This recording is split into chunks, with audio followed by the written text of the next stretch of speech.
10,000 ವರ್ಷದಲ್ಲಿ ನಾವು ಯಾರ ಮೇಲೂ ಯುದ್ಧಕ್ಕೆ ಹೋಗಿಲ್ಲ. ಅಲ್ಹಮ್ದುಲಿಲ್ಲಾಹ್. ಪಾಕಿಸ್ತಾನ ಕ್ಯಾಪ್ಚರ್ ಮಾಡೋದಾಗ್ಲಿ ತುಂಬಾ ದೊಡ್ಡ ಕೆಲಸ ಏನಲ್ಲ ಸರ್. ನಾನೊಬ್ರು ಎಕ್ಸ್ ಮಿಲಿಟರಿ ಅವ್ರ ಜೊತೆ ಮಾತಾಡ್ತಿದ್ದೆ, ಎಷ್ಟು ಬುಲೆಟ್ ಅನ್ನ ಫೈರ್ ಮಾಡಿ ನೀವು ಈ ಬದುಕಿ ವಾಪಸ್ ಬಂದ ಮೇಲೆ ಆದ್ರೆ ಲೆಕ್ಕ ಕೊಡ್ರಿ, ಇಲ್ಲಾಂದ್ರೆ ನಡೆಯುತ್ತೆ ಅಂತ.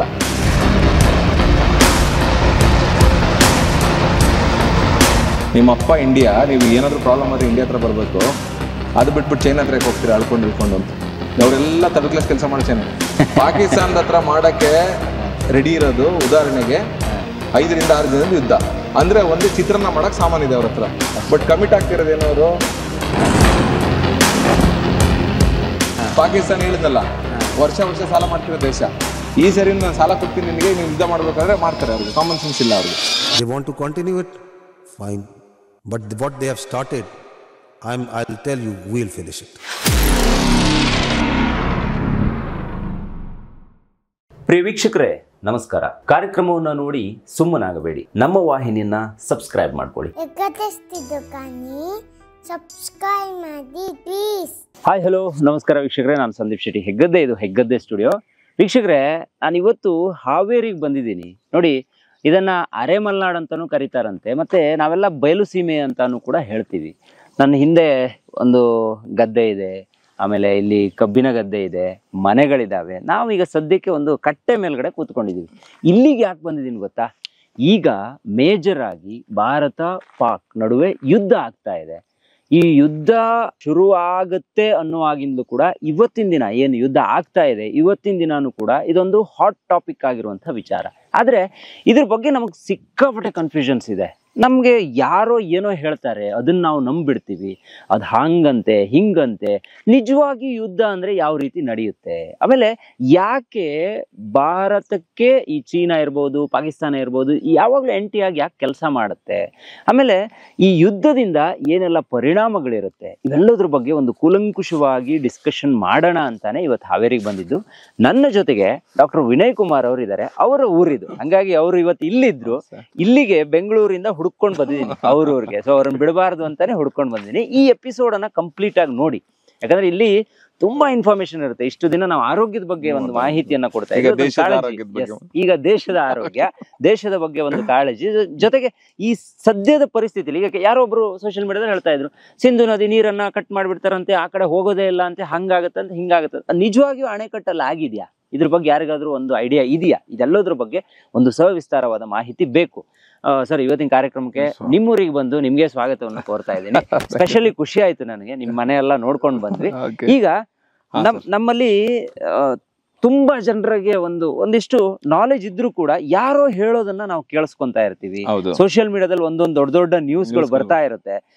ಅದ್ರ ಬಗ್ಗೆ ಎಲ್ಲದ್ರ ಬಗ್ಗೆ ಒಂದು ಮಾಹಿತಿ ಬೇಕು ಅಂತ ಈ ಎಪಿಸೋಡ್ ಅನ್ನ ಪ್ರಾರಂಭ ಮಾಡಿದೀನಿ. ಸರ್, ಎಷ್ಟಾಗುತ್ತೋ ಅಷ್ಟು ಡೀಟೇಲ್ ಆದ ಮಾಹಿತಿಯನ್ನ ಕೊಡೋಣ. ಇವತ್ತೇನಾದ್ರು ಜಾಸ್ತಿ ಆದ್ರೆ ಕಟ್ ಮಾಡಿ ನಾಳೆಗೆ ಅದನ್ನ ಮುಂದೂಡೋಣ, ತೊಂದರೆ ಇಲ್ಲ. ಈಗ ಇಂಡಿಯಾ ಮತ್ತೆ ಪಾಕಿಸ್ತಾನ ಅನ್ನುವಂಥದ್ದೇ ಒಂದ್ ದೊಡ್ಡ ಪ್ರಾಬ್ಲಮ್. ಹೌದು, ಅದನ್ನ ಯಾರು ಡಿವೈಡ್ ಮಾಡಿಬಿಟ್ರೋ ಅವಾಗಿಂದನೂ ಪ್ರಾಬ್ಲಮ್.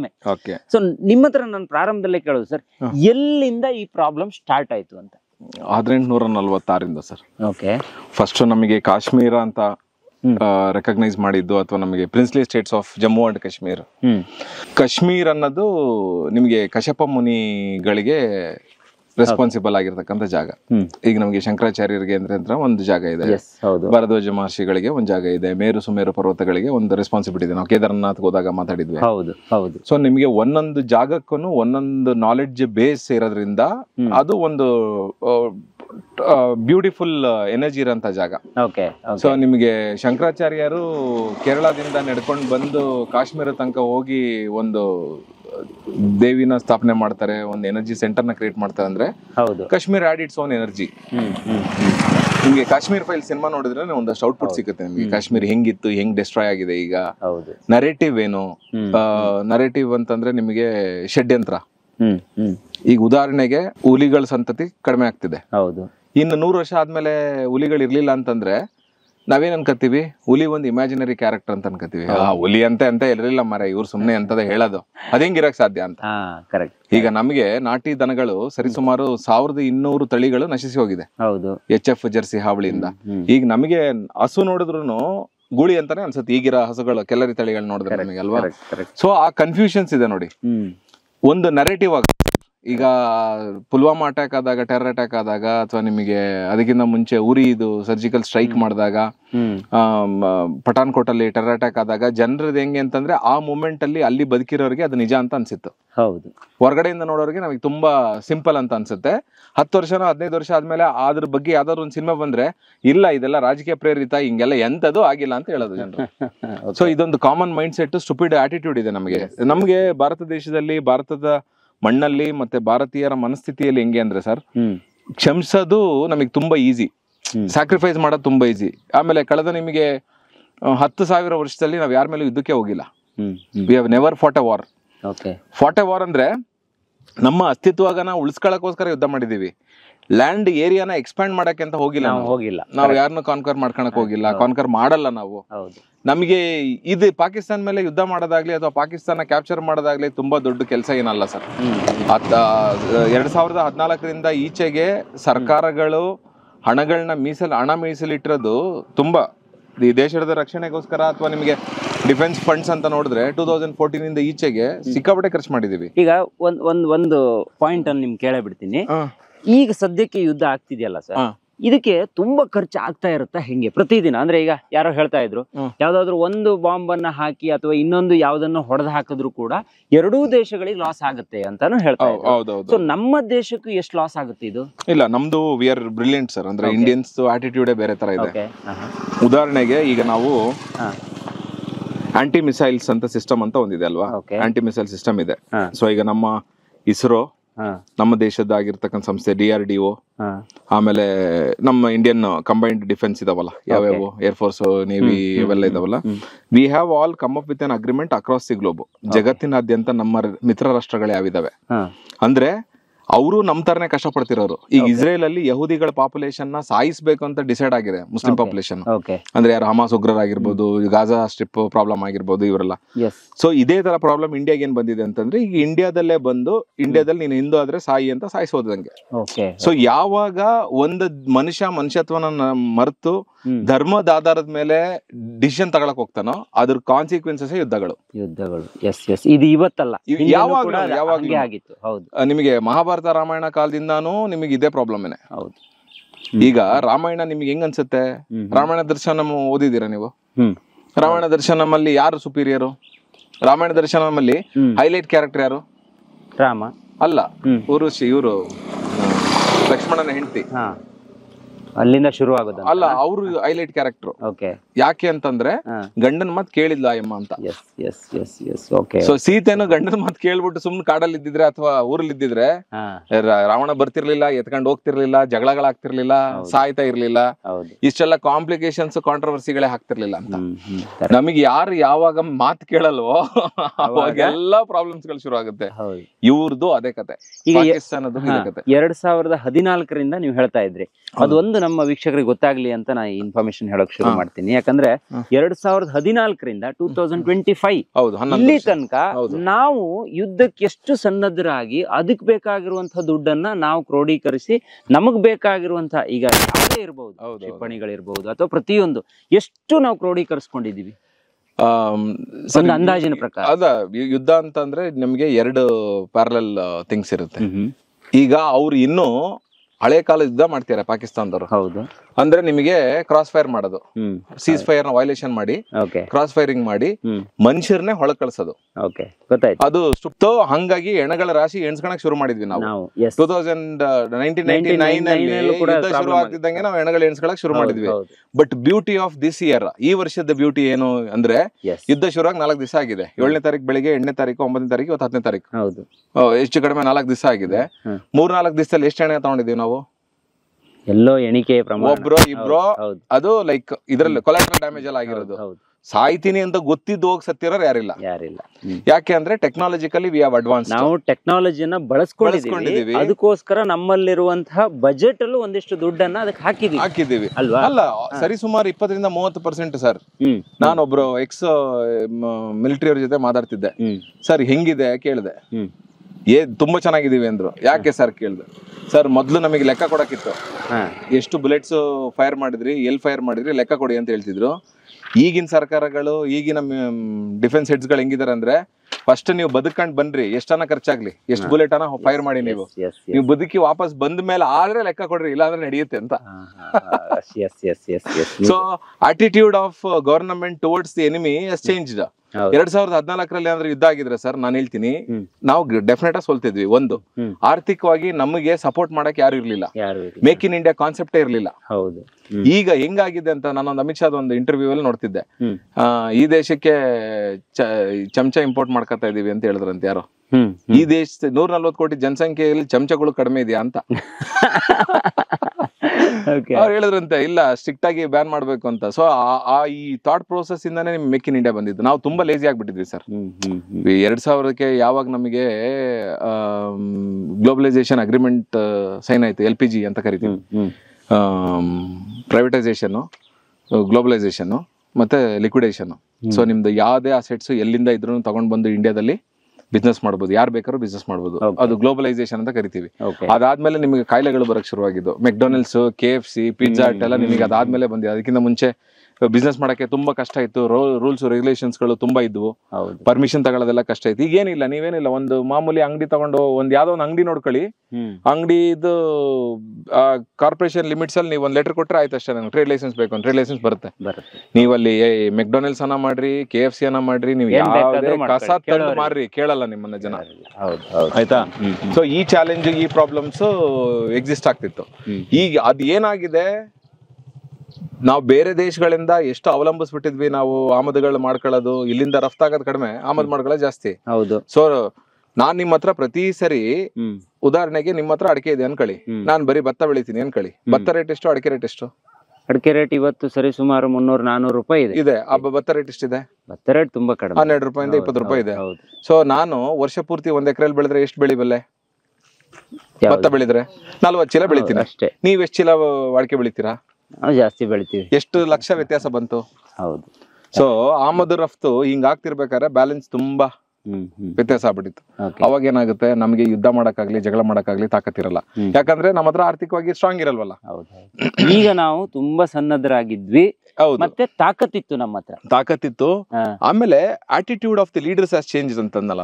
ನಿಮ್ಗೆ ನಾಯಕ ಅಂದ್ರೆ ಯಾರು? ನಮ್ಮನ್ನ ಯಾರು ಲೀಡ್ ಮಾಡ್ತಾನೆ ಅವನು, ಅವ್ರು ಯಾರು ಆಗಿರ್ಲಿ, ನಿಮ್ಮ ಊರಿನ ಒಬ್ಬ ಗ್ರಾಮ ಪಂಚಾಯತಿ ಮೆಂಬರ್ ಆಗಿರ್ಲಿ, ಅಥವಾ ನಿಮ್ಮ ಊರಿನ ಒಬ್ಬ ಗ್ರಾಮ ಪಂಚಾಯತಿ ಅಧ್ಯಕ್ಷ ಆಗಿರ್ಲಿ, ಲೀಡರ್ಶಿಪ್ ಶುರು ಆಗದೆ ಅಲ್ಲಿಂದಾನೆ. ಅಲ್ಲಿಂದ ಸೇನಾದ ಮುಖ್ಯಸ್ಥನಿಂದ ಹಿಡ್ಕೊಂಡು, ರಾಷ್ಟ್ರೀಯ ಇಂಟೆಲಿಜೆನ್ಸ್ ಹೆಡ್ ಇಂದ ಹಿಡ್ಕೊಂಡು, ಈ ದೇಶದ ಪ್ರೆಸಿಡೆಂಟ್ ತನಕನು ಎಲ್ಲರಿಗೂ ಒಂದೇ ಆಟಿಟ್ಯೂಡ್ ಇರ್ಬೇಕು. ಹೌದಪ್ಪ, ಸಾಕಾಗಿದೆ ನಮ್ಗೆ ಕಿರಿಕಿರಿ, ತೆಗಿಯೋಣ, ತೆಗ್ಸ್ಬಿಡೋಣ ಅಂತ ಅನ್ಸೋ ತನಕ ಆಟಿಟ್ಯೂಡ್ ಚೇಂಜ್ ಆಗಲ್ಲ. ಆ ಆಟಿಟ್ಯೂಡ್ ಈಗ ಬಂದಿದೆ. ಇದು ಎಷ್ಟು ಸರಿ, ವಾರಕ್ಕೊಂದ್ಸರಿ, ತಿಂಗ್ಳಿಗೊಂದ್ಸರಿ ಬಂದ್ ಕಿರಿಕಿರಿ ಮಾಡ್ತಿರ್ತಾರೆ ಇವ್ರು, ತೆಗೆದ್ಬಿಡೋಣ, ತೆಗೆನ ಇದನ್ನ ಅಂತ ಅನ್ಕೊಂಡು ಹೊಡೆದು ಶುರು ಮಾಡಿದ್ದಾರೆ. ಈಗ ಇಂಡಿಯಾ ಪಾಕ್ ಇದೊಂದು ಹಾಟ್ ಟಾಪಿಕ್ ಅಂತ ನಾನು ಅವಾಗ್ಲೇ ಹೇಳಿದೆ. ಸುಮಾರು ಜನರಿಗೆ ಕ್ಯೂರಿಯಸ್ ಇರೋದು, ಪಾಕಿಸ್ತಾನ ಏನ್ ಮಾಡತ್ ಹಂಗಾದ್ರೆ, ಇನ್ ಬೇಡ್ಕೊ ತಿನ್ಬೇಕಾ ಅವ್ರ ಪರಿಸ್ಥಿತಿ ಅಂತ. ಆಲ್ರೆಡಿ ಹೋದ ವರ್ಷ ಬೇಡ್ಕೊಂಡಿದ್ರು, ನಿಮ್ಮ ನೆನಪಿದೆ? ಬೇಳೆಗೆ ಹಿಟ್ಟಿಗೆ ಬೇಡ್ಕೊಂಡಿದ್ರು. ಹೌದು, ಕರೆಕ್ಟ್. ಒಂದು ಸಮೀಕ್ಷೆ ಪ್ರಕಾರ, ಮೂಡೀಸ್ ಇಂಟರ್ನ್ಯಾಷನಲ್ ವರದಿ ಪ್ರಕಾರ, ಪಾಕಿಸ್ತಾನಕ್ಕೆ ಯಾರು ಸಪೋರ್ಟ್ ಮಾಡ್ಲಿಲ್ಲ ಅಂದ್ರೆ 6-7 ದಿನದೊಳಗಡೆ ಯುದ್ಧ ಮುಗಿಯುತ್ತೆ ಸರ್. ಬಟ್ ನಮ್ಮ ದೇಶದ ದುರಂತನೋ ಅಥವಾ ನಮ್ಮ ವಿಕೃತ ಮನಸ್ಥಿತಿಗಳಿದಾವಲ್ಲ, 19,000 ಕೋಟಿ ಸಾಲ ಸಿಕ್ಕಿದೆ.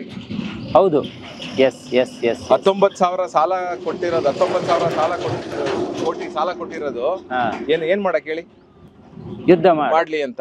ಯಾಕೆ ಅಂದ್ರೆ ನಮಗೆ ಯಾವತ್ತು ಇವರು ಇಂಡಿಯಾ ಆಗ್ಲಿ, ಚೈನಾ ಆಗ್ಲಿ, ಪಾಕಿಸ್ತಾನ ಆಗ್ಲಿ, ಇವ್ರು ಒಬ್ರಿಗೊಬ್ರು ನಂಬಿಕೆ ಅರ್ಹ ಅಲ್ಲ.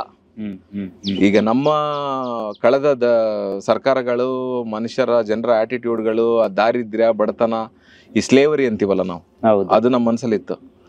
ಅಲ್ಲಿ ತನಕ ಏನ್ ಮಾಡ್ತಿದ್ವಿ, ನಾವು ಅವ್ರ ಹತ್ರ ಇಂಪೋರ್ಟ್ ಮಾಡ್ಕೊಳಕ್ಕೆ ಇಷ್ಟಪಡ್ತಿದ್ವಿ. ಈಗಲೂ ನಾವು ಸುಮಾರು ಥಿಂಗ್ಸ್ ಇಂಪೋರ್ಟ್ ಮಾಡ್ಕೋತೀವಿ. Not that we don't import anything. 90% of the things ನಾವು ಈಗ್ಲೂ ಅಲ್ಲಿಂದನೇ ಇಂಪೋರ್ಟ್ ಮಾಡ್ಕೋತೀವಿ ನಮ್ಮ ದಿನನಿತ್ಯ ಬಳಕೆಗಳಲ್ಲಿ. ಬಟ್ ಅದನ್ನ ಕಟ್ ಮಾಡೋದ್ರಿಂದಾನೇ ನಮಗೆ ಆರ್ಥಿಕವಾಗಿ ಸದೃಢ ಆಗಕ್ ಸಾಧ್ಯ. ಈಗ ನಾವ್ ಹೇಳಿದ್ವಲ್ಲ, ಸೊ ಈಗ ಎಲ್ಲಿಂದ ಪ್ರಾಬ್ಲಮ್ ಶುರು ಆಯ್ತು ಅಂತ. ಈಗ ಉದಾಹರಣೆಗೆ 1846, ಸೊ ಇದು ನಮ್ಮ ಜಮ್ಮು ಕಾಶ್ಮೀರ ಅಲ್ವಾ. ಸೊ ಏನಂತ, ಇವ್ ಫಸ್ಟ್ ಗುಲಾಬ್ ಸಿಂಗ್ ಅಂತ ಒಬ್ರು ರಾಜ ಇದ್ರು. ಸೊ 1946 ಅಲ್ಲಿ ಅವರು ನಮಗೆ ಇದನ್ನ ಮಾಡ್ಕೊಟ್ಟಿದ್ದು 1846 ಅಲ್ಲಿ ಟ್ರೀಟಿ ಆಫ್ ಅಮೃತ್ಸರ್ ಮತ್ತೆ ಈಸ್ಟ್ ಇಂಡಿಯಾ ಕಂಪನಿ ಅಂತ ಆಗುತ್ತೆ. ಓಕೆ. ಸೊ ಅಮೃತ್ಸರದ ಪಂಜಾಬಿನ ಅಮೃತ್ಸರ ಮತ್ತೆ ಜಮ್ಮು ಕಾಶ್ಮೀರ ಇಲ್ಲಿ ಬಹುತೇಕ ಹಿಂದೂಗಳಿದ್ರು. ಓಕೆ. ಸೊ ಹಿಂದೂ ರಾಷ್ಟ್ರ ಆಗಿತ್ತು, ಅದು ಹಿಂದೂ ದೇಶ ಆಗಿತ್ತು ಅಥವಾ ರಾಜನಿಗೆ ಸಂಸ್ಥಾನ ಆಗಿತ್ತು. ಓಕೆ. ಇವನು ಬ್ರಿಟಿಷರ್ ಜೊತೆ ಸೇರ್ಕೊಂಡು ಟ್ರೀಟಿ ಆಫ್ ಅಮೃತ್ಸರ್ ಮತ್ತೆ ಈಸ್ಟ್ ಇಂಡಿಯಾ ಕಂಪನಿ ಜೊತೆಗೆ ಒಂದು ಟ್ರೀಟಿ ಆಗುತ್ತೆ. ಅದಾದ್ಮೇಲೆ 1925 ತನಕ ಅದು ಹಂಗೆ ಸ್ಮೂತ್ ಆಗಿ ನಡೀತಾ ಇರುತ್ತೆ. 1925 ನಿಮ್ಗೆ ರಾಜಾ ಹರಿ ಸಿಂಗ್ ಅಂತ ಕೇಳಿರ್ಬೋದು ನೀವು, ಒನ್ ಆಫ್ ದಿ ದೊಡ್ಡ ಟಾಪಿಕ್. ಯಾಕೆಂದ್ರೆ ಈ ವಯ್ಯಿನಿಂದ ಇನ್ನೊಂದಷ್ಟು ದೊಡ್ಡ ಕಾನ್ಸೆಪ್ಟ್ ಪ್ರಾಬ್ಲಮ್ ಆಯ್ತು. ನಮಗೆ ಮೈಸೂರು ರಾಜರು ಯಾಕೆ ಇಂಪಾರ್ಟೆಂಟ್ ಆಗ್ತಾರೆ, ಯಾಕೆ beautifully Mysuru has maintained it self, ಅದ್ರ ರೆಸ್ಪೆಕ್ಟ್ ಇದೆ ಅಂತಂದ್ರೆ ಅವ್ರಿಗೆ ಬ್ಯಾಲೆನ್ಸ್ ಮಾಡಕ್ ಬರ್ತಿತ್ತು. They accepted. ಸರಿ, ಈಗ ಈ ದೇಶ ರಾಜತಂತ್ರದಿಂದ ಪ್ರಜಾತಂತ್ರಕ್ಕೆ ಹೋಗ್ತಿದೆ, ನಾವಿಲ್ಲಿ ನಿಂತ್ಕೊಂಡು ಜಗಳ ಆಡಿದ್ರೆ ಇರೋ ಅಸ್ತಿತ್ವನ ಕಳ್ಕೊತೀವಿ, ಲೆಟ್ಸ್ ಮೇಕ್ ಅನ್ ಅಗ್ರಿಮೆಂಟ್ ಅನ್ಕೊಂಡು ಈಸ್ಟ್ ಇಂಡಿಯಾ ಕಂಪನಿ ಜೊತೆಗೆ ಮೈಸೂರು ಪ್ರಾವಿನ್ಸ್ ಭಾರತ ಸರ್ಕಾರಕ್ಕೆ ಬಂದು ಸೇರ್ಕೊಳ್ತು. ಸೊ ಮೈಸೂರು ಸಂಸ್ಥಾನ ಇದೆ, ಮೈಸೂರು ರಾಜ್ ಇದ್ದಾರೆ, ಅವ್ರಿಗೆ ಬೇಕಾಗಿರೋ ರೆಸ್ಪೆಕ್ಟ್ ಇದೆ. ಅವ್ರು ನಮಗೆ ಸುಮಾರು ಕೊಟ್ಟಿದ್ದಾರೆ, ಡ್ಯಾಮ್ ಕಟ್ಟಕ್ ದುಡ್ಡು ಕೊಟ್ಟಿದ್ದಾರೆ, ರಸ್ತೆಗಳು ಮಾಡಿಸಿದ್ದಾರೆ, ಅಂಬಾರಿ ಇದೆ, ಅಂಬಾರಿ ಮಾಡಕ್ಕೆ ಜಾಗ ಇದೆ, ಬನ್ನಿ ಮಂಟಪ ಇದೆ, ಎಲ್ಲ ಬ್ಯೂಟಿಫುಲ್ ಇದೆ. ಸೊ ನಮಗೆ ಮೈಸೂರು ರಾಜರ ಮೇಲೆ ರೆಸ್ಪೆಕ್ಟ್ ಯಾಕಿದೆ? ಮೈಸೂರು ಅಂತಂದ್ರೆ ಮೈಸೂರು ಅದು ಒಂದು ಬ್ರ್ಯಾಂಡ್ ಸರ್. ಹೌದು, ಮೈಸೂರು ಸ್ಯಾಂಡಲ್ ಸೋಪ್ ಆಗಿರ್ಬೋದು, ನಿಮಗೆ ಮೈಸೂರು ಲ್ಯಾಂಪ್ಸ್ ಅಂತ ಒಂದಿತ್ತು, ಜನಗಳಿಗೆ ಏನ್ ಬೇಕು ಅದೆಲ್ಲ ಮಾಡಿದ್ದಾರೆ. ಈ ರಾಜ ಹಂಗಲ್ಲ, ಇವನೊಂದ್ ಸ್ವಲ್ಪ ಸಂಖ್ಯೆ ಅಂತೀವಲ್ಲ ನಾವು ಹಿಂದಿಯಲ್ಲಿ, ಅಂದ್ರೆ ತಲೆ ಕೆಟ್ಟಿರೋ ವ್ಯಕ್ತಿ ಅಂತ. ನಾನು ಭಾರತ ದೇಶದಾಗ ಸೇರಲ್ಲ ಅಂತ. 1947 ಅಲ್ಲಿ ಫ್ರೀಡಮ್ ಫೈಟ್ ಆಗ್ಬೇಕು, ಸಪರೇಟ್ ಆಯ್ತು, ಅಗ್ರಿಮೆಂಟ್ ಗಳು ಸೈನ್ ಮಾಡ್ತಾ ಹೋಗ್ಬೇಕು ಅಂತ ಅಂದಾಗ ಸೈನ್ ಮಾಡಲ್ಲ ಅಂತ. ಇದ್ರ ಜೊತೆಗೆ ಅವನು ರಾಡ್ಕ್ಲಿಫ್ ಅಂತ ಒಬ್ಬನಿದ್ದ ಬ್ರಿಟಿಷ್ ಆಫೀಸರ್, ಅವನು ನಮಗೆ ಲೈನ್ ಡ್ರಾ ಮಾಡ್ಕೊಟ್ಟಿದ್ದು, ಇಂಡಿಯಾಗೂ ಚೈನಾಕ್ಕೂ ಸಪರೇಟ್ ಲೈನು, ಇಂಡಿಯಾಗೂ ಅಫ್ಘಾನಿಸ್ತಾನ್ಗೂ ಸಪರೇಟ್ ಲೈನು, ಯಾರ್ಯಾರು ಬಾರ್ಡರ್ ಜೊತೆ ಎಷ್ಟು ಶೇರ್ ಮಾಡ್ಬೇಕಂತ, ಇಂಡಿಯಾ ಮತ್ತೆ ಪಾಕಿಸ್ತಾನ ಮಾಡ್ಬೇಕಂತ. ಇಷ್ಟು ದೇಶದ ಸೈನ್ಗಳನ್ನ ಸರ್, ಇಷ್ಟು ದೇಶದ ಬೌಂಡ್ರಿನ 5 ವಾರದಲ್ಲಿ ಮುಗಿಸಿದಾನೆ. ಹೌದಾ? ಹಾ, ಅಂದ್ರೆ ಬೇಕಾ ಬಿಟ್ಟಿ ಅಲ್ಲಿ ಜನ ಇದಾರ, ಅವ್ರ ಕಲ್ಚರ್ ಏನು, ಅವ್ರ ಜವಾಬ್ದಾರಿ ಏನು ಎಂತದು ನೋಡಿಲ್ಲ. ಅವ್ನು ಬಂದ ಪಟಪಟ್ ಮಾಡ್ದ. ನಮ್ದು 2 ಎಕರೆ ಜಮೀನ್ ಅಳಿಸ್ಬೇಕಂತಂದ್ರೆ ಸರ್ ಇಲ್ಲಿ ಅರ್ಧ ದಿನ ಮಾಡ್ತೀವಿ ನಾವು. ಹೌದು, ಕರೆಕ್ಟ್. ಒಂದ್ ಸರ್ವೆ ನಂಬರ್ ಯಾವ್ದು, ಎಲ್ಲಿಂದ ಎಲ್ಲಿದೆ, ಅಲ್ಲಿದ್ಯಾ, ಜಾಗನ ಯಾರು ಎತ್ಕೊಂಡು ಹೋಗಲ್ಲ. But still when you doing your job you should do it properly. So ಇಲ್ಲಿ ಸರ್ವೆ ಮಾಡಿಸೋದು ಹೆಂಗ್ ಮಾಡ್ತೀವಿ ನಾವು? ಅದು ಇದೆಲ್ಲ ಬೈಲು. ಮತ್ತೆ ನಿಮ್ಗೆ ಏನ್ ಖಾಲಿ ಇದೆ, ಖಾಲಿ ಇರೋ ಹೊಲನ ಚೆಕ್ ಮಾಡಿಸ್ಬೇಕಂತಂದ್ರೆ ಫಸ್ಟ್ ಯಾರು ಹೊಲದಲ್ಲಿ ಎಷ್ಟು ಸರ್ವೆ ನಂಬರ್, ಯಾರಿದ್ದಾರೆ ಎಲ್ಲಾರನ್ನ ಕರೀರಿ. ನಿಮ್ದು ಎಲ್ಲಿಂದ ಎಲ್ಲಿಗೆ ಫಸ್ಟ್ ಮಾರ್ಕ್ ಮಾಡಿಸ್ಕೊತಾರೆ. ಅದಾದ್ಮೇಲೆ ಮಾರ್ಕ್ ಮಾಡ್ಕೊಳ್ಳೋದು, 1-2 ಎಕರೆ ಜಮೀನ, 1.5 ಎಕರೆ ಜಮೀನ ನೀವು ಅಳತೆ ಮಾಡಿಸ್ಬೇಕಂದ್ರೆ ಅರ್ಧ ದಿನ ಆಗುತ್ತೆ ಸರ್. ಹೌದು, 10-11 ಗಂಟೆಗೆ ಬಂದ್ರೆ 2-3 ಗಂಟೆಗೆ ಹೋಗ್ತಾರ, 3 ಗಂಟೆ 4 ಗಂಟೆಗೆ ಹೋಗ್ತಾರೆ. ಆಯ್ತಾ? ಅಂತದ್ದು ದೊಡ್ಡ ದೇಶ ಬೇಡ್ದಿರಂಗೆ ಜಗಳ ಮಾಡಿಸಿ ಅವ್ರಿಗೆ ಒಬ್ರಿಗೊಬ್ರಿಗೆ ತಂದಿಟ್ಟು ಮಜಾ ನೋಡೋಂತ ಕೆಲಸ ಆಗಿದ್ದು 1947 ಅಲ್ಲಿ ರಾಡ್ಕ್ಲಿಫ್ ಲೈನ್ ಮೇಲೆ ಮಾಡಿದ್ಮೇಲೆ. ಸೊ 1846 ಅಲ್ಲಿ ಫಸ್ಟ್ ಟೈಮ್ ನಿಮಗೆ ಜಮ್ಮು ಕಾಶ್ಮೀರ ಅಂತ ಒಂದು ಪ್ರಾವಿನ್ಸ್ ಫಾರ್ಮ್ ಆಯ್ತು, ಒಂದು ಸಂಸ್ಥಾನ ಫಾರ್ಮ್ ಆಯ್ತು. ಅದಾದ್ಮೇಲೆ 1925 ತನಕ ಸ್ಮೂತ್ ಫಂಕ್ಷನಿಂಗ್ ಇತ್ತು. 1925 ರಾಜಾ ಹರಿ ಸಿಂಗ್ ಬಂದ. ಅವನು ಕಾಂಟ್ರವರ್ಷಿಯಲ್ ಮತ್ತೆ ಡಿಬೇಟಬಲ್. ನಾನು ಬ್ರಿಟಿಷ್ ಜೊತೆಗೂ ಸೇರಲ್ಲ, ನಾನು ಮುಸ್ಲಿಂ ಜೊತೆಗೂ ಸೇರಲ್ಲ, ನಾನು ಹಿಂದೂಗಳ ಜೊತೆಗೂ ಸೇರಲ್ಲ, ಯಾರ ಜೊತೆಗೂ ಇರಲ್ಲ, ಹೆಂಗೂ ಇರಲ್ಲ ಅನ್ನೋದು ಒಂದು ವಿಚಿತ್ರವಾಗಿರೋ ಆಟಿಟ್ಯೂಡ್. ಅಲ್ಲಿಂದ ಬಂದ್ಮೇಲೆ ಇಲ್ಲಿ ನಮಗೆ ಪಾಕಿಸ್ತಾನ್ ಅಂತ ಫಾರ್ಮ್ ಮಾಡ್ಬೇಕಂತ ಆಯ್ತು. ಒಬ್ಬ ಇವನಿರ್ತಾನೆ, ಯಾರು ನಮ್ಮ ಲಾಯರ್ ಇದ್ರಲ್ಲಿ ಇರ್ತಾರಲ್ಲ, ಬ್ರಿಟಿಷ್ ಇಂಡಿಯಾದಲ್ಲಿ ಇದನ್ನ ಓದ್ಬೇಕಂತಂದ್ರೆ ಅವ್ರೆಲ್ಲ ಇದಕ್ಕೆ ಹೋಗ್ತಿದ್ರು, ಲಂಡನ್ಗೆ ಹೋಗ್ತಿದ್ರು. ಸೊ ಲಂಡನ್ ಅಲ್ಲಿ ಮುಸ್ಲಿಂ ಪಾಪ್ಯುಲೇಷನ್ ಈಗಲೂ ಎಷ್ಟೊಂದು ಕಾಟ ಕೊಡ್ತಿದೆಯಲ್ಲ, ನಮಗೆ ನೋಡಿದೀರಾ ಅನ್ಸುತ್ತೆ. ಹೌದು. ಸೊ ಅವನು ಬಂದ್ಬಿಟ್ಟು ಇದು ಅಬ್ರಿವೇಶನ್ ತಗೊಂಡ್ಬರ್ತಾನೆ. ಪಿ ಅಂತಂದ್ರೆ ಪಂಜಾಬ್, ಎ ಅಂತಂದ್ರೆ ಅಮೃತ್ಸರ, ಅಲ್ಲ ಇದು ಅಫ್ಘಾನಿಸ್ತಾನ, ಕೆ ಅಂತಂದ್ರೆ ಕಾಶ್ಮೀರ್, ಐ ಅಂದ್ರೆ ಇಂಡಿಯಾ ಅಥವಾ ಇಂಡಸ್ ಮಾಡ್ಕೋಬೇಕಂತ. ಸೊ ಇಸ್ತಾನ್ ಅಂತ, ಅರಬಲ್ಲಿ ಇಸ್ತಾನ್ ಅಂತ ಅಂದ್ರೆ ನಿಮಗೆ ಜಾಗ ಅಂತಾನು ಆಗುತ್ತೆ, ಭಾಷೆ ಅಂತಾನು ಆಗುತ್ತೆ. ಸೊ ಪಂಜಾಬ್ ಸೇರ್ಸ್ಕೊತೀವಿ, ಅಫ್ಘಾನಿಸ್ತಾನ್ ಸೇರ್ಸ್ಕೊತೀವಿ, ಕಾಶ್ಮೀರ್ ಸೇರ್ಸ್ಕೊತೀವಿ, ನಮ್ದೇ ಸಪ್ರೇಟ್ ದೇಶ ಮಾಡ್ಕೋತೀವಿ ಅಂತ. ಸೊ ಫಸ್ಟ್ ಪಾಕಿಸ್ತಾನ ಹಿಂಗಿರ್ಲಿಲ್ಲ. ಈಗ ನಮ್ದು ಇದು ಇಂಡಿಯಾ ಅನ್ಕೊಳ್ಳಿ, tentative map of India.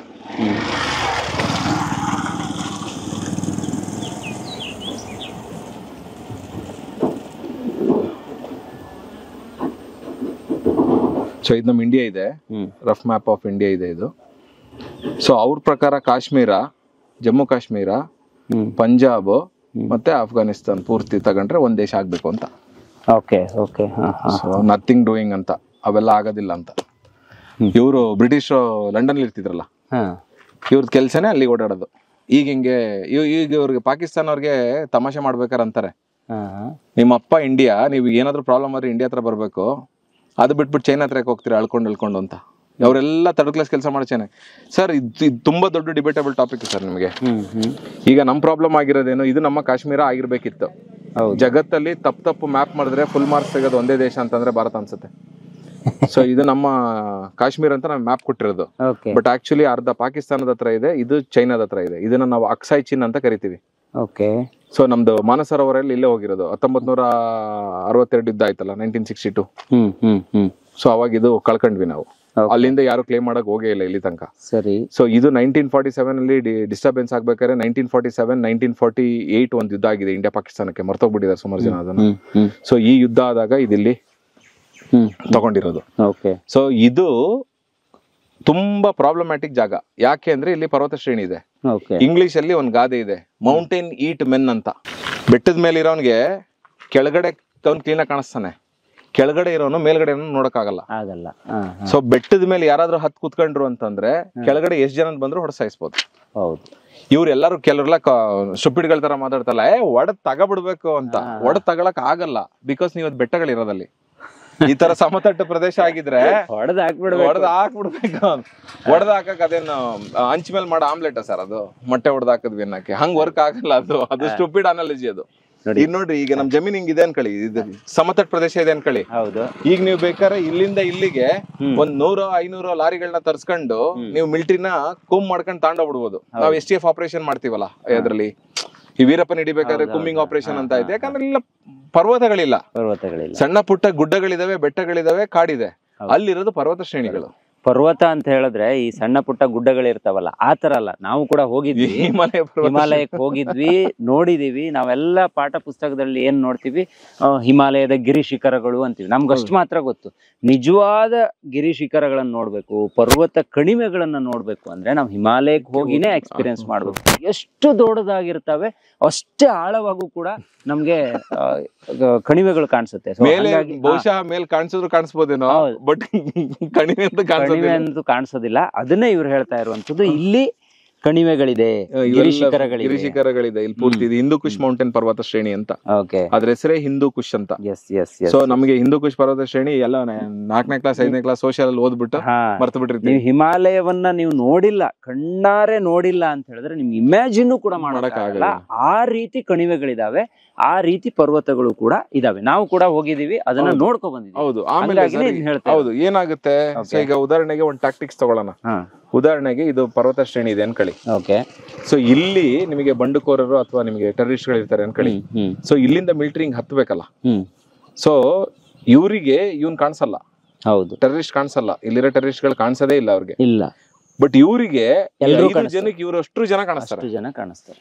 So when ನಿಮಗೆ ಕಾಣಿಸ್ತಿದ್ದಾರೆ ಅಂದಾಗ ಸುಟ್ಟಾಕೋದು ಈಸಿ.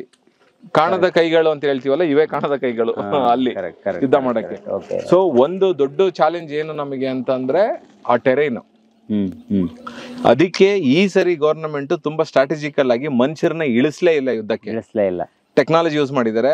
ಆರ್ಟಿಫಿಷಿಯಲ್ ಇಂಟೆಲಿಜೆನ್ಸ್ ಟೆಕ್ನಾಲಜಿ ಇದೆ, ಡ್ರೋನ್ ಇದೆ, ಕ್ಯಾಮ್ರಾ ಇದಾವೆ, ಮೂವ್ಮೆಂಟ್ ಮಾಡ್ಕೊಂಡ್ರೆ ಅಟ್ಯಾಕ್ ಮಾಡೋಂತಾವಿದಾವೆ. ಸೊ ಹಂಗಾಗಿ ಈ ಸರಿ ಏನಾಗ್ತದೆ, ನಿಮ್ಗೆ ಡೆತ್ ಕಡಿಮೆ, ಸಾವಿಲ್ಲ. ಸೊ ಈ ತರ ಯುದ್ಧಗಳು ನಡೆಯಕ್ಕೆ ಸ್ವಲ್ಪ ದುಡ್ಡು ಜಾಸ್ತಿ ಖರ್ಚಾಗುತ್ತೆ, ಆದ್ರೆ ಜೀವ ಉಳಿಯುತ್ತೆ. ನಿಮಗೆ ಯಾವ್ದು ನಿಮ್ಮ ಸೈನಿಕರದು ಅಥವಾ ನಿಮ್ದು ಮಿಲಿಟರಿದು ಪ್ಯಾರಾಮಿಲಿಟರಿದು ಏನಿದೆ ಅದಿರುತ್ತೆ. ಆದ್ರೆ ಇಲ್ಲಿ ಸಾವು ನೋವು ಆಗಲ್ವಾ? ಆಗುತ್ತೆ. ಬುದ್ಧಿ ಇಲ್ದೇ ಇರೋ ವ್ಯಕ್ತಿ ಜೊತೆಗೆ ನಾವು ಯುದ್ಧ ಮಾಡ್ತಿರೋದು. ಪಾಕಿಸ್ತಾನದ ಹತ್ರ ಮಾಡಕ್ಕೆ ರೆಡಿ ಇರೋದು ಉದಾಹರಣೆಗೆ 5ರಿಂದ 6 ದಿನದ ಯುದ್ಧ. ಅಂದ್ರೆ ಒಂದೇ ಚಿತ್ರಾನ್ನ ಮಾಡಕ್ ಸಾಮಾನ್ ಇದೆ ಅವ್ರ ಹತ್ರ. But commit ಆಗ್ತಿರೋದೇನವರು ರಾಜಭೋಗಕ್ಕೆ. ಬಿರಿಯಾನಿನೂ ಮಾಡ್ತೀನಿ, ನಾನು ಕೋಸಂಬರಿನೂ ಮಾಡ್ತೀನಿ, ಹೋಳಿಗೆ ಶಿಕರಣೆ ಮಾಡ್ತೀನಿ ಅಂತ. ಹಂಗ್ ವರ್ಕ್ ಆಗೋದಿಲ್ಲ. ಸೊ 5ರಿಂದ 6 ದಿವಸ ಯುದ್ಧ ಮಾಡಕ್ಕೆ ಫಂಡ್ಸ್ ಇದೆ. ಈಗ ಅವ್ರ ಹತ್ರ ದುಡ್ಡಿಲ್ಲ. ಸೊ ಏನ್ ಮಾಡಿದ್ರು, ಇಂಟರ್ನ್ಯಾಷನಲ್ ಮಾನಿಟರಿ ಫಂಡ್ಸ್ ಹತ್ರ 19,000 ಕೋಟಿ ಸಾಲ ತಗೊಂಡಿದ್ದಾರೆ. ಅದು ಇವತ್ತು ಇಂಟರ್ನ್ಯಾಷನಲಿ ಯಾರಾದ್ರೂ ಸಪೋರ್ಟ್ ಮಾಡ್ಲಿಲ್ಲ ಪಾಕಿಸ್ತಾನಕ್ಕೆ ಅಂದ್ರೆ ಈ ಯುದ್ಧ ತುಂಬಾ ಸಿಂಪಲ್ ಆಗಿ ಮುಗಿಯುತ್ತೆ. ಬಟ್ ದುರಂತ ಆಗ್ತಿರೋದೇನು, ಟರ್ಕಿ ಸಪೋರ್ಟ್ ಮಾಡ್ತಾ ಇದೆ. ಟರ್ಕಿ ಪ್ರತ್ಯಕ್ಷವಾಗಿ ಸಪೋರ್ಟ್ ಮಾಡಿದ್ರೆ ಪ್ರಾಬ್ಲಮ್ ಆಗುತ್ತೆ ಅಂತ ಗೊತ್ತಾಗಿ ಬರೀ ಡ್ರೋನ್ಸ್ ಗಳು ಕೊಡೋದು. ಡೈರೆಕ್ಟ್ ಆಗಿ ಕಮಿಟ್ ಆಗ್ತಿಲ್ಲ ವಾರ್ಗೆ. ಅವ್ರ ಜನರನ್ನ ಕಳಿಸ್ತಿಲ್ಲ, ಅವ್ರಿಗೆ ಸೈನಿಕರು ಬರ್ತಿಲ್ಲ. ಹಿಂದೆಗಡೆಯಿಂದ ಕದ್ದವ್ರಿಗೆ ಊಟ ಸಪ್ಲೈ ಮಾಡೋದು, ಡ್ರೋನ್ ಸಪ್ಲೈ ಮಾಡೋದು ಮಾಡ್ತಾರೆ. ಇದಕ್ಕೆ ಚೈನಾನು ಕಾವಲಿರ್ಬೋದು, ನನಗೆ ಗೊತ್ತಿಲ್ಲ. ಸಿ ಈ ರೀಜನ್ ಇದೆಯಲ್ಲ, ಇದು ನಮ್ಗೆ ಜಮ್ಮು ಕಾಶ್ಮೀರ್, ಲೇ ಲಡಾಖ್ ಮತ್ತೆ ಇವ್ ಇದಾವಲ್ಲ, ಗಿಲ್ಗಿಟ್ ಬಲಿಸ್ತಾನ್ ಜಾಗ, ಬಲೂಚಿಸ್ತಾನ್ ಜಾಗ ಇದಾವಲ್ಲ, ಇವೆಲ್ಲ ಸಖತ್ ಸ್ಟ್ರಾಟಜಿಕಲಿ ವೆರಿ ಇಂಪಾರ್ಟೆಂಟ್ ಜಾಗಗಳು. ಸೊ ನಮಗೆ ಏನಾಗ್ತಿದೆ, ಇಲ್ಲಿ ಜನರು ಇರಕ್ಕಂತ ಜಾಗ ಇಲ್ಲ, ಬಟ್ ಇಂಟರ್ನ್ಯಾಷನಲಿ ನಾವ್ ಯಾವ್ದಾದ್ರು ದೇಶನ ಕ್ಯಾಪ್ಚರ್ ಮಾಡ್ಕೋಬೇಕಂದ್ರೆ ಈ ಜಾಗ ತುಂಬಾ ಇಂಪಾರ್ಟೆಂಟ್. ಉದಾಹರಣೆಗೆ ಈಗ ಇಲ್ಲಿಂದ ಚೈನಾಗ್ ಹೋಗ್ಬೇಕಂದ್ರೆ ಇಷ್ಟೇ ದೂರ ನಮಗೆ. ಕರೆಕ್ಟ್. ಈಗ ನಮಗೆ ಇಲ್ಲಿರೋದು, ಈಗ ಉದಾಹರಣೆಗೆ ಈ ಜಾಗದಲ್ಲಿ ಇರೋದು ನಮ್ಗೆ ಅಕ್ಷಯ್ ಚಿನ್ ರೀಜನ್. ನಾವು ಮಾನಸರೋವರ ಯಾತ್ರೆಗೆ ಹೋಗ್ಬೇಕಂತಂದ್ರೆ ಇಲ್ಲಿಂದ ಹಿಂಗ್ ಬರ್ತೀವಿ, ಇದು ಇದು ನೇಪಾಳ. ನಮ್ಮ ಊರಿಂದ ನಾವು ನೇಪಾಳಕ್ಕೆ ಹೋಗಿ, ನೇಪಾಳದಿಂದ ಅಕ್ಷಯ್ ಚಿನ್ ನೋಡ್ಕೊಂಡು ವಾಪಸ್ ನೇಪಾಳಕ್ಕೆ ಕಾಠ್ಮಂಡುಗೆ ಹೋಗಿ ಅಲ್ಲಿಂದ ಬೆಂಗಳೂರಿಗೆ ಬರೋಕಿದೆ. ಈ ಜಾಗ ನಾವು ವಶಪಡಿಸ್ಕೊಂಡ್ರೆ ಇಲ್ಲಿಂದ Bengaluru to Delhi flight, Delhi to ಇದು ಯಾವ್ದು ನಮ್ಮ ಮಾನಸರೋವರ ಹತ್ರ ಲಾಂಚ್ ಪ್ಯಾಡ್ಸ್ ಏನಾದ್ರು ಮಾಡಿದ್ರು, ಈಗ ಕೇದಾರ್ನಾಥ್ ಧಾಮ ಡೆವಲಪ್ ಮಾಡ್ತಿರೋ ಮಾಡಿದ್ರು ಅಂದ್ರೆ ಹೋಗೋದು ನೋಡ್ಕೊಂಡು ಬರೋದು 3 ದಿವಸದಲ್ಲಿ ಮುಗಿಯುತ್ತೆ ಕೆಲಸ. ಸೊ ಸ್ಟ್ರಾಟಜಿಕಲಿ ಆಮೇಲೆ ಇಂಡಿಯಾಗೆ ಎಮೋಷನ್ ಸರ್, ಮಾನಸರೋವರ, ಕೈಲಾಸ ಪರ್ವತ, ಶಿವ ಅಂತಂದ್ರೆ ಅದೊಂದು ಎಮೋಷನ್ ಅದು. ಸೊ ಇಲ್ಲಿ ಅದನ್ನ ಕ್ಯಾಪ್ಚರ್ ಮಾಡ್ಕೊಳ್ಳೋದು ಒಂದು ಈಸಿ ವೇ. ಸೊ ಚೈನಾಗೆ ಅಡ್ವಾಂಟೇಜ್ ಏನು ಅಂತಂದ್ರೆ, ಸುಮಾರು ಕಂಪ್ನಿಗಳು ಚೈನಾದಿಂದ ಹೊರಗಡೆ ಬಂದಿತ್ತು, ಅವ್ರಿಗೆ ಆರ್ಥಿಕವಾಗಿ ಹೊಡೆತ ಬಿದ್ದಿತ್ತು. ಅವರ ಆರ್ಥಿಕತೆನ ಸುಧಾರಿಸ್ಕೋಬೇಕಂತಂದ್ರೆ ಇಂಡಿಯಾನ ಡೈವರ್ಟ್ ಮಾಡ್ಬೇಕು, ಬೇರೆ ಕಡೆ ಎಂಗೇಜ್ ಮಾಡ್ಬೇಕು. ಇಂಡಿಯಾನ ಡೈವರ್ಟ್ ಮಾಡಕ್ಕಾಗದ ಎಲ್ಲಿ? ಇಂಡಿಯಾ ಪಾಕಿಸ್ತಾನ ಯುದ್ಧದಲ್ಲಿ. ಸೊ ಅವ್ರನ್ನ ಯುದ್ಧ ಮಾಡ್ಸಕ್ಕೆ ಪ್ರಚೋದನೆ ಕೊಟ್ರೆ ಪಾಕಿಸ್ತಾನ್ಗೆ, ಪಾಕಿಸ್ತಾನ ಹೇಳಿದ್ನಲ್ಲ ವರ್ಷ ಸಾಲ ಮಾಡ್ತಿರೋ ದೇಶ, ಈ ಸರಿ ನಾನು ಸಾಲ ಕೊಡ್ತೀನಿ ನಿನಗೆ, ನೀನು ಯುದ್ಧ ಮಾಡ್ಬೇಕಾದ್ರೆ ಮಾಡ್ತಾರೆ. ಅವ್ರಿಗೆ ಕಾಮನ್ ಸೆನ್ಸ್ ಇಲ್ಲ ಅವ್ರಿಗೆ. ಆಯ್ತಾ, 24 ಕೋಟಿ ಜನಸಂಖ್ಯೆ ಇರೋದು, ಜನಸಂಖ್ಯೆ ಸತ್ರ ಅವ್ರಿಗೇನ್ ಡಿಫ್ರೆನ್ಸ್ ಆಗಲ್ಲ. ನಾವು 140 ಕೋಟಿ ಇರೋದು. ಇದು ಯುದ್ಧ ಆಗ್ತಿರೋದು ಯಾವ ಲೆವೆಲ್ಗೆ ಅಂದ್ರೆ, ಒಬ್ಬ ಜಮೀನ್ದಾರನ್ಗೂ ಒಬ್ಬ ಕಡು ಬಡವನ್ಗೂ ಭಿಕ್ಷುಕನ್ಗೂ ಆಗ್ತಿರ್ತಾರೆ ಯುದ್ಧ. ಇದು ಅವ್ರ ಹತ್ರ 24 ಕೋಟಿ ಜನಸಂಖ್ಯೆ ಇದೆ, ಅದನ್ನೇ ನೆಟ್ಟು ಹೊಟ್ಟೆ ತುಂಬಿಸ್ಕೊಳಕ್ ಆಗ್ತಿಲ್ಲ. ನಮ್ಮ ಹತ್ರನೇ ಬೆಳೆ ತಿಂದು, ನಮ್ಮ ಹತ್ರನೇ ಹಿಟ್ಟು ತಿಂದು, ಆಮೇಲೆ ಜಗತ್ತಲ್ಲಿ ತುಂಬಾ ದೊಡ್ಡದು ಮಿಲಿಟರಿ ಲೇ ಆಗಿರೋದು, ಒಂದು ಮಿಲಿಟರಿ ಇನ್ನೊಂದು ಮಿಲಿಟರಿ ಸರೆಂಡರ್ ಆಗಿರೋದು ಅಂದ್ರೆ Pakistan army Indian army surrender ಆಗಿರೋದು 1970 ಯಾವ್ದು ನಮ್ಗೆ ಬಾಂಗ್ಲಾದೇಶ ಲಿಬರೇಷನ್ ಮಾಡ್ಕೊಟ್ವಲ್ಲ, ಅವಾಗ ವರ್ಷನ್ಗಟ್ಲೆ ಅವ್ರಿಗೆ ಕೂರ್ಸ್ಬಿಟ್ಕೊಳಾಕಿದೀವಿ ಸರ್. ನಾವೆಲ್ಲೂ ಹೇಳ್ಕೊಂಡಿಲ್ಲ. ಇವರು ಒಂದ್ ಯಾವ್ದೋ ಟೀ ಕೊಟ್ಬಿಟ್ಟು ಮೊನ್ನೆ ಟೀ ಇಸ್ ಫಂಟಾಸ್ಟಿಕ್ ಅಂತ ಲಂಡನ್ ಅಲ್ಲಿ ತಲಾಟೆ ಮಾಡ್ತಿದ್ರಲ್ಲ, ಇದರಲ್ಲಿ ಯಾವ್ದೋ ಅಂಬಾಸಿಡರ್ ವಿದೇಶಾಂಗ ಬಿಲ್ಡಿಂಗ್ ಗಳಲ್ಲಿ. ನಮ್ಮ ಆಟಿಟ್ಯೂಡೇ ಬೇರೆ ಹೇಳದ್ನಲ್ಲ. ಅವರು ಒಂದು ಟೀ ಕೊಟ್ಟು ಜಗತ್ತಿನಾದ್ಯಂತ ಹೇಳೋದು, ನಾವು ಭಾರತ ದೇಶದ ಒಬ್ಬ ಪೈಲಟ್ಗೆ ಟೀ ಕುಡಿಸಿದ್ವಿ ಅಂತ. ಅರೆ ರೀ ಸ್ವಾಮಿ, ನಿಮ್ದು 20-30 ಸಾವಿರ ಜನ ಸೈನಿಕರಿಗೆ ವರ್ಷ ಪೂರ್ತಿ ಊಟ ಹಾಕಿದೀವಿ ನಾವು. ಸರ್ 20,000 ಊಟ ಸರ್ ಒಂದಿನಕ್ಕೆ. ಒಂದಿನಕ್ಕೆ 20,000 ಊಟ, ಒಂದೊತ್ತಿಗೆ, 3 ಹೊತ್ತಿಗೆ 60,000 ಊಟ ಒಂದ್ ವರ್ಷ ಊಟಕ್ಕೆ ಹಾಕಿದೀವಿ. ಒಂದು ದಿನಕ್ಕೆ 60,000 ಊಟ, ಒಂದಿನಕ್ಕೆ 60,000 ಊಟ. ಅವ್ರಿಗೆ ಉಳ್ಕೊಳಕ್ ಜಾಗ, ಅವ್ರಿಗೆ ಕುಡಿಯಕ್ ನೀರು, ಅವ್ರಿಗೆ ಮಲಮೂತ್ರ ವಿಸರ್ಜನೆಗೆ ಜಾಗ, ಅವ್ರಿಗೆ ಮಲ್ಕೊಳಕ್ ಜಾಗ. ನಮ್ಮ ದೊಡ್ಡ ತಪ್ಪು ಆಗಿರ್ಬಹುದು. ಹೌದು. ಆಮೇಲೆ ನೋಡಿ, ನೀವೊಂದ್ ಯೋಚನೆ ಮಾಡಿ ನೋಡಿ, ಈಗ ನಮ್ಮ ಏಷ್ಯಾದಲ್ಲೇ ಈ ರೀತಿ ಯುದ್ಧಗಳು ಆಗೋದಿಲ್ಲ. ಆಗೋದಿದ್ರೆ ಒಂದು ಭಾರತ, ಪಾಕ್ ಅಥವಾ ಚೀನಾ, ಈ ತರದಕ್ ಮಾತ್ರ ಆಗುತ್ತೆ. ಯಾಕೆ ಇಲ್ಲಿ ಹಿಂಗೆ ಈ ತರ ಪ್ರಾಬ್ಲಮ್ ಅಂತ? ಆಧಿಪತ್ಯ ಸಾಧಿಸಕ್ಕೆ ಸರ್. ಇಂಡಿಯಾದವ್ರಿಗೆ ನಾವ್ ಯಾವತ್ತೂ ಬೇರೆಯವ್ರ ಮೇಲೆ ಆಧಿಪತ್ಯ ಸಾಧಿಸ್ಬೇಕು ಅನ್ನೋದು ಕಾಂಟ್ರವರ್ಸಿನೇ ಇಲ್ಲ. ನಮಗದ್ ಬೇಕಾಗೂ ಇಲ್ಲ. C we all are satisfied souls. ಎಲ್ಲೂ ಯುದ್ಧಗಳಾಗಲ್ಲ ಏಷ್ಯಾ ಖಂಡದಲ್ಲಿ. ಏಷ್ಯಾ ಖಂಡದಲ್ಲೆಲ್ಲ, ಜಗತ್ತಲ್ಲಿ ಯಾವ ದೇಶದಲ್ಲಿ ಯುದ್ಧಗಳಾಗೋದಿಲ್ಲ. ನಿಮಗೆ ಬೇಡದಿರೋ ಜಾಗದಲ್ಲಿ ಬೇಡದಿರೋ ಟೈಮಲ್ಲಿ ರಿಸೋರ್ಸಸ್ ನ ಕದಿಯಕ್ಕೆ ಅಮೆರಿಕದವ್ರು ಬಂದು ಯುದ್ಧ ಮಾಡ್ಕೊಂಡು ತಗೊಂಡೋಗ್ತಾರೆ. ಗಡಾಫಿ ದೈತ್ಯವಾಗಿ ಬೆಳೆದಿದ್ದ, ಆಗರ್ಭ ಶ್ರೀಮಂತ ಆಗಿದ್ದ, ಅವನ್ನ ಮಟ್ಟ ಹಾಕ್ಬೇಕಿತ್ತು, ಬಂದ್ರು ಎತ್ಕೊಂಡ್ರು ಹೋದ್ರು. ಗಡಾಫಿ ಲಿಬಿಯಾನ ಪೂರ್ತಿ ಕುಲಿಗೇಡ್ಸ್ ಹೋಗಿದ್ದಾರೆ. ಆಯ್ತಾ. ನೆಕ್ಸ್ಟ್ ನಿಮ್ಗೆ ಅದೇ ತರ ನಿಮಗೆ ಇರಾಕು, ಇರಾನು, ಅಫ್ಘಾನಿಸ್ತಾನ ಅಲ್ಲಿಂದ ಬಂದು ಎಲ್ಲಾ ತೈಲ ಉತ್ಪನ್ನಗಳನ್ನ, ತೈಲ ಮಾರುಕಟ್ಟೆನ ಫುಲ್ ಕ್ಯಾಪ್ಚರ್ ಮಾಡ್ಕೊಂಡು 1970s ಅಲ್ಲಿ ಒಪೆಕ್ ಕಂಟ್ರೀಸ್ ಫಾರ್ಮ್ ಮಾಡಿ, ಇವ್ರಿಗೆ ಯಾರು ಕೇಳಲ್ಲ, ಇವ್ರು ಹೇಳಿದ ರೇಟಿಗೆ ಮಾರಲ್ಲ, ಆ ದೇಶಗಳಿಗೆಲ್ಲ ಯುದ್ಧ ಮಾಡಿ ಧ್ವಂಸ ಮಾಡಿ ಹೋಗಿದ್ದಾರೆ. ಬಟ್ ಇಂಡಿಯಾದಲ್ಲಿ ಆ ಕಾನ್ಸೆಪ್ಟೇ ಇಲ್ವಲ್ಲ. ನಿಮ್ಗೆ ಅರೇಬಿಯಾದಲ್ಲಿ ಬರೀ ಎಣ್ಣೆ ಒಂದೇ ಸಿಗೋದು, ಎಣ್ಣೆಗೋಸ್ಕರ ಜಗಳ ಆಡ್ಬೇಕು. ಯಾವ್ದು ನಿಮಗೆ ಇದು ಇದೆಯಲ್ಲ, ಕ್ರೂಡ್ ಆಯಿಲ್ ಅಂತೀವಲ್ಲ ನಾವು, ಕಚ್ಚಾ ತೈಲ, ಅದೊಂದು ಜಗಳ ಆಡ್ಬೇಕು. ಭಾರತ ದೇಶದಲ್ಲಿ ಪ್ರಾಬ್ಲಮ್ ಇಲ್ವಲ್ಲ. ನಮಗ್ ಮಸಾಲೆ ಸಾಮಾನು ಇದೆ, ಕಚ್ಚಾ ಇದೆ. ಈಗ ನಿಮ್ಮೂರಲ್ಲಿ ಅಡಿಕೆ ಬೆಳೆಯುತ್ತೆ, ನಮ್ಮೂರಲ್ಲಿ ತೆಂಗು ಬೆಳಿತೀವಿ, ರೇಷ್ಮೆ ಬೆಳಿತೀವಿ, ಕಬ್ಬು ಬೆಳಿತೀವಿ. ನಮ್ಮ ದೇಶ ಇನ್ನೂ ಪವರ್ಫುಲ್ ಆಗ್ಬೇಕಂದ್ರೆ ನಮ್ಮ ರೈತರು ಒಂದ್ ಸ್ವಲ್ಪ ಚೇಂಜ್ ಆಗ್ಬೇಕು, ಆಟಿಟ್ಯೂಡ್ ಚೇಂಜ್ ಮಾಡ್ಕೋಬೇಕು. ವರ್ಷ ಪೂರ್ತಿ ಬೆಳೆಯಂತ ಬೆಳೆಗಳು ವರ್ಷ ಪೂರ್ತಿ ಬಿಸಿ ಇರ್ಬೇಕು. ಅವರು ನಾನು ಹಿಂಗೆ ಒಂದ್ ವರ್ಷ ಹಾಕೊಂಡ್ ಬಿಡ್ತೀನಿ ನಾನು ಕಬ್ಬನ ಅನ್ಬಾರ್ದು. ಬೆಳಿಗ್ಗೆಯಿಂದ ಸಾಯಂಕಾಲ ತನಕ 4ರಿಂದ 5 ಅವರ್ ಕೆಲಸ ಮಾಡೋಷ್ಟು ಕೆಲಸ ಜಮೀನ್ ಇರ್ಬೇಕು. ವರ್ಷ ಪೂರ್ತಿ ಬೆಳೆ ಬರ್ಬೇಕು. ವರ್ಷ ಪೂರ್ತಿ ಯಾವ ಬೆಳೆ ಬರುತ್ತೆ ಅಂತ ಕ್ವಶನ್ಸ್ ಕೇಳೋರು ಇದಾರೆ. ಈಗ ಅಲ್ಲಿ ಇರ್ತಾರೆ, ಮುಟ್ಟಾಳ್ರು ಕಾಮೆಂಟ್ ಮಾಡೋರು. ಸ್ಟ್ರಾಟಜಿಕಲಿ ಪ್ಲಾನ್ ಮಾಡಿದ್ರೆ, ನಿಮ್ಮ ಹತ್ರ 5 ಎಕರೆ ಇದೆ ಅಥವಾ 10 ಎಕರೆ ಜಮೀನ್ ಇದೆ ಅಂತಂದ್ರೆ, ಎಲ್ಲ ಎಕರೆಯಲ್ಲೂ ಮಿಕ್ಸ್ಡ್ ಫಾರ್ಮಿಂಗ್ ಮಾಡ್ಬೇಕು.